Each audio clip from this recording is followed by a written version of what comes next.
You weren't rejected. Someone else was picked. Let me read those sentences again. You weren't rejected. Someone else was picked. Because they're not the same sentences. And the difference between them might be the single most important reframe in your entire career. Here's what I mean. Rejection implies a verdict that someone looked at you specifically and decided you weren't enough. Selection implies something completely different, that out of a room of qualified people, one specific person fit one specific narrow set of requirements on one specific day. That's not a verdict on you, that's math. So let's talk about the actual math, because nobody tells you this part. For a single speaking role on a real production, casting can see anywhere from 50 to 500 submissions. 50 to 500 trained, capable, working actors, all of whom could plausibly have played the part. One of them gets it. That means on any given audition, you're not competing against not being good enough. You're competing against 499 other people who are also good enough, where the deciding factor might be height, or a resemblance to another actor who's already cast, or a director's private, specific, unexplainable instinct that has nothing to do with your work. And here's the part that might surprise you. That this doesn't stop when you make it. Lupita Nyong'o, Oscar winner, has spoken publicly about feeling like she didn't belong, even after she had already won. She's far from alone. It is one of the most common things working actors describe once they're honest about it. Actors at the very top of this industry still carry the same voice you're carrying right now. So, if you're waiting to feel qualified before you stop being afraid of rejection, I need to tell you gently, that day doesn't come. Not for you, not for the person who wins the Oscar. The feeling doesn't go away. What changes is your relationship to it. Now, I want to tell you a sentence. Maybe you've heard a version of it. Who do you think you are? Tom Cruise? Maybe it was said as a joke. Maybe it was your family, your friends, someone who loves you. But you remember exactly the tone it was said in. And here's what I want you to understand about that sentence. You didn't get laughed at because wanting this is stupid. You got laughed at because you wanted it out loud. And in a world that has decided that wanting something that badly, that publicly, is embarrassing. Here's the thing that nobody told you about the job you're trying to get into. Actors do not survive on talent. They survive on their relationship to wanting. Every character you ever play has exactly one job. Want something badly, and let us watch you want it. That is the entire craft. Underneath every technique, every method, every acting class that you've ever taken. So the exact thing you've been trained to hide your whole life about how badly you want this, it is the actual tool. One more thing before we go further, because it matters. That fear you feel walking into an audition room isn't weakness, and it isn't proof that you're in the wrong career. It is a nervous system doing exactly what it is evolved to do, treating a room full of strangers, judging you as a threat. Every actor in that waiting room, the ones who look calm included, is managing the same version of the same chemistry.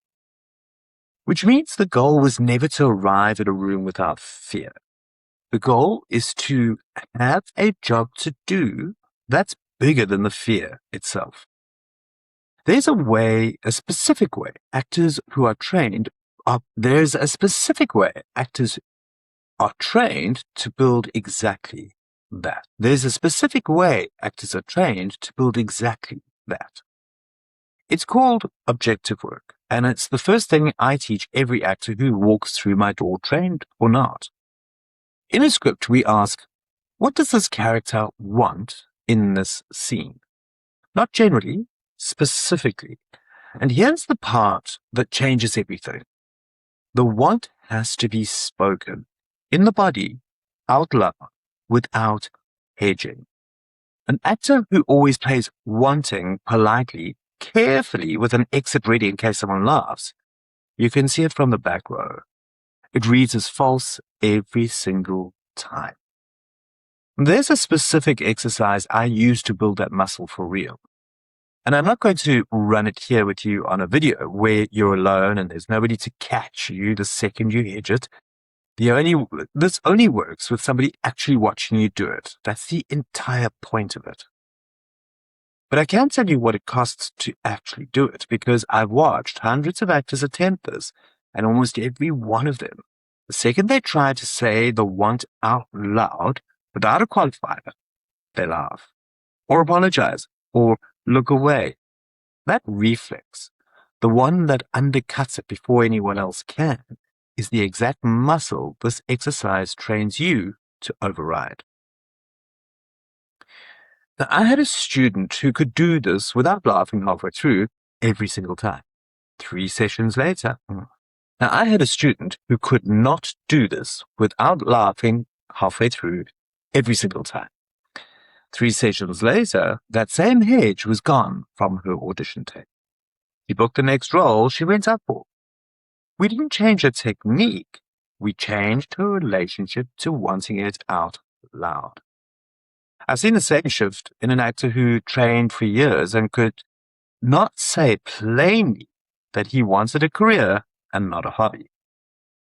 The day he could say it without flinching was the same month his tapes started getting responses again. That's not a coincidence. That's what happens when the thing you've spent your whole life hiding becomes the thing you finally use. So let's bring this all the way back.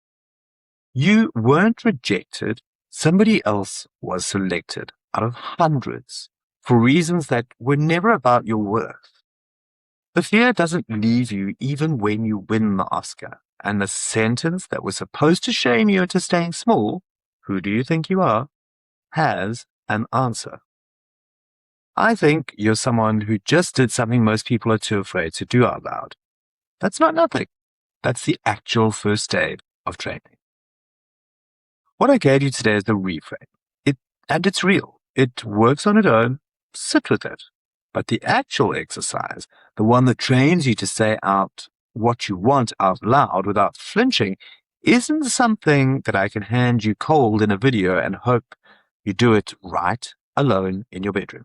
It has to be walked through in the exact moments you start to hedge, which is exactly what happens in our free lesson. If that landed, if some part of you is done treating this like a hobby you apologize for, comment "want" below or hit the link and I'll walk you through the actual exercise myself, free, right now as part of Becoming an Actor 2026. You already know who you think you are.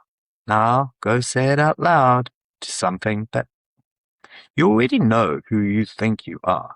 Now go say it out loud to something that matters. I'll see you in the next one.